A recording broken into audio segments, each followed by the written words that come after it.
ایک چیز ڈاکٹر صاحب بتائیے گا کہ اب یہ جو قیمتیں بڑھ رہی ہیں، انرجی کرائسس بھی ہے، قیمتیں بھی بے تحاشا بڑھ رہی ہیں، اس کا ہماری انڈسٹریل گروتھ کے اوپر، اکنامک گروتھ کے اوپر کیا فرق پڑے گا؟ بے روزگاری کتنی بڑھے گی، غربت کتنی بڑھے گی؟ اور ایسے حالات کے اندر ایک طرف پرائسز یہ بڑھ رہی ہیں، دوسری طرف آپ کا جو پالیسی ریٹ ہے اسٹیٹ بینک کا، اگر آپ کا وہ بھی 22% یا اس سے اوپر ہو تو پھر انڈسٹری کدھر جائے گی، اور جو انڈسٹری سے وابستہ لیبر ہے اس کا کیا بنے گا؟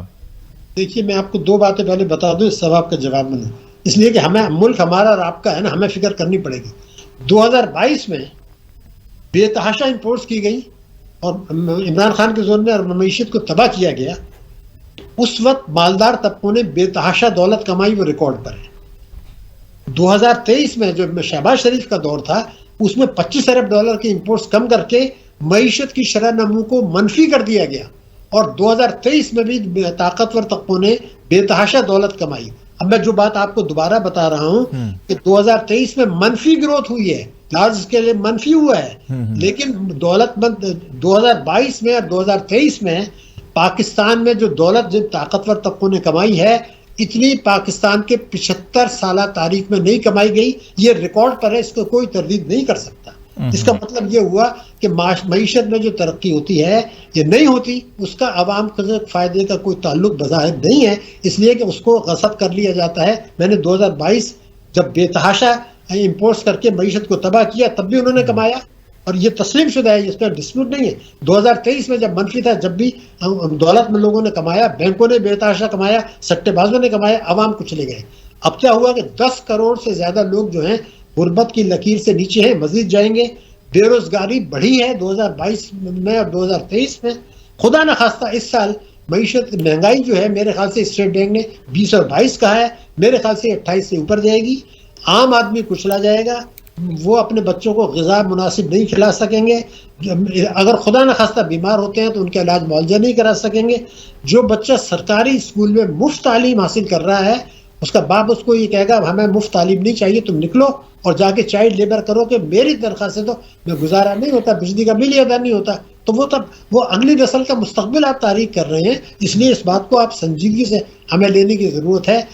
جب انڈسٹریل گروتھ مائنس میں گئی تھی جب بھی انہوں نے کمایا، جب بڑھی تھی جب بھی انہوں نے کمایا۔ ابھی بھی جو ہمارے تمام اہداف مقرر کیے گئے ہیں بجٹ میں ڈاکٹر صاحب، وہ تمام کے تمام ایکسچینج ریٹ آلموسٹ کوئی 290 روپے کے اوپر رکھے گئے ہیں، ایکول ٹو $1، لیکن ڈالر اس وقت جو ہے کہ آج 305 سے اوپر چلا گیا ہے۔ جو ٹرینڈ نظر آ رہے ہیں وہ اس سے کہیں زیادہ آگے جانے کی توقع کی جا رہی ہے۔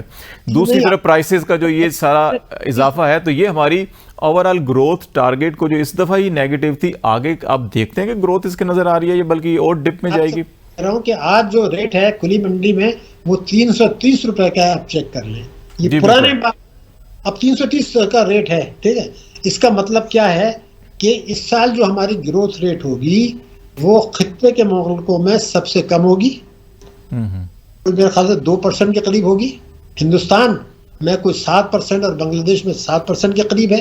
وہاں مہنگائی 9% ہے، ہمارے یہاں 28% ہے۔ ان کا ایکسپورٹ بڑھ رہا ہے، ہمارا ایکسپورٹ گر رہا ہے۔ ہمارا 2022 کا 23 کا جو ایکسپورٹ ہے، آپ کو حیرانگی ہوگی، 2023 کا جو میرا ایکسپورٹ ہے وہ 2014 کے ایکسپورٹ سے $2 ارب زیادہ ہے، حالانکہ اس دوران میں کئی ہزار ارب روپے کے ان کو فائدہ پہنچایا گیا برآمد کنندگان کو، اور 2014 میں ڈالر 98 روپے کا تھا، اب تو یہ جو ہے نا 280 روپے ہے۔ تو آپ نے کہاں ایکسپورٹ بڑھا کہاں ہے آپ کا؟ یہ تو سب ہوا میں باتیں کر رہے ہیں۔ اس دوران میں کچھ ملکوں کے ایکسپورٹ دگنے ہو گئے۔ میرا کہنا یہ ہے کہ ہم نے کبھی بھی سنجیدگی سے نہیں لیا۔ ہر حکومت یہ دعویٰ کرتی رہی، شہباز شریف کہتے رہے کہ ہم نے دیوالیے سے بچایا۔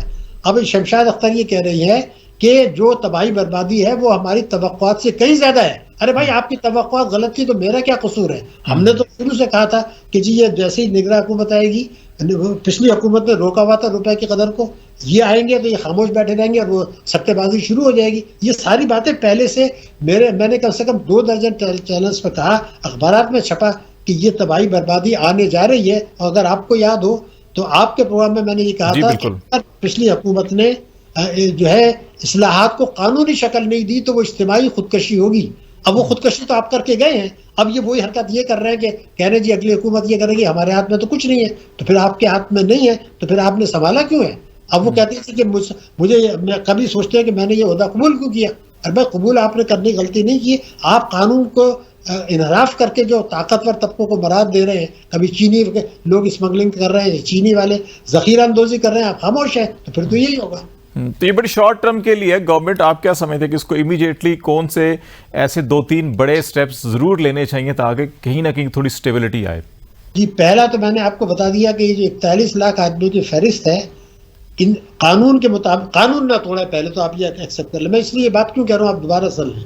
یہ شمشاد اختر صاحبہ جو ہیں, یہ 2018 میں بھی نگراں وزیر خزانہ تھی, آپ کو یاد ہوگا. جی بالکل. اس وقت انہوں نے آئین پاکستان کی شق 77 توڑی, آئین پاکستان کو توڑا, اور اپنے اختیارات سے تجاوز کرتے ہوئے جو ٹیکس ایمنسٹی اسکیم پچھلے پارلیمنٹ نے منظور کی تھی, اس میں توسیع صرف پارلیمنٹ کر سکتی ہے, انہوں نے اپنی سمری پیش کر کے وہ اس میں توسیع کرا کے قومی دولت لوٹنے والوں کو فائدہ پہنچایا, اس کا ریوارڈ ان کو مل گیا, دوبارہ ان کو چانس دیا گیا.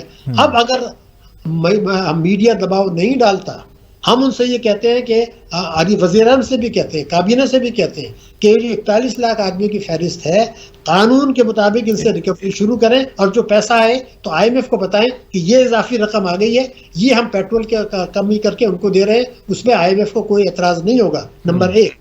دوسرا بڑا اہم قدم ایک ہی ہے, اور وہ یہ ہے کہ ہمارے ملک میں آج بھی یہ قانون ہے, بھارت میں نہیں ہے, بنگلہ دیش میں نہیں ہے, اور کہیں نہیں ہے, کہ آپ مارکیٹ سے ڈالر خریدیں, مارکیٹ سے اس کو بیرن کرنسی اکاؤنٹ میں بینک میں جمع کر دیں, یہاں تک بھی ٹھیک ہے, پھر اس پیسے کو باہر بھیج دیں.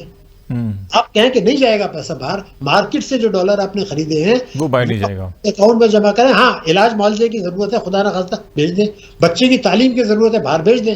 ان 2 مقاصد کے علاوہ پیسہ باہر نہیں جائے گا, یہ اسٹیٹ بینک کو کہنا پڑے گا, ورنہ آپ کے روپے کی قدر کنٹرول میں نہیں آئے گی. تیسرے یہ کھلے عام اسمگلنگ ہو رہی ہے, روزانہ اسمگلنگ ہو رہی ہے, افغانستان پیسہ جا رہا ہے, ہنڈی حوالے کا کاروبار ہو رہا ہے, سٹے بازی ہو رہی ہے. ان کو بلائیں, منی چینجرز کو, بینک والوں کو بلائیں, کیا یہ سٹے بازی ہو رہی ہے, بینکوں کا منافع کتنا بڑھ گیا ذرا دیکھ تو لیں, اسی کی قدر سے بڑھا ہے. آپ دیکھیے, ان کو بلا کے کنفرنٹ کریں گے تب یہ چیزیں قابو میں آئیں گی, اور اگر نہیں. Thank you very much doctor Shahid Hasan sahab ہمارے سے بات چیت کریں پاکستان کی معاشی منظومے کے حوالے سے.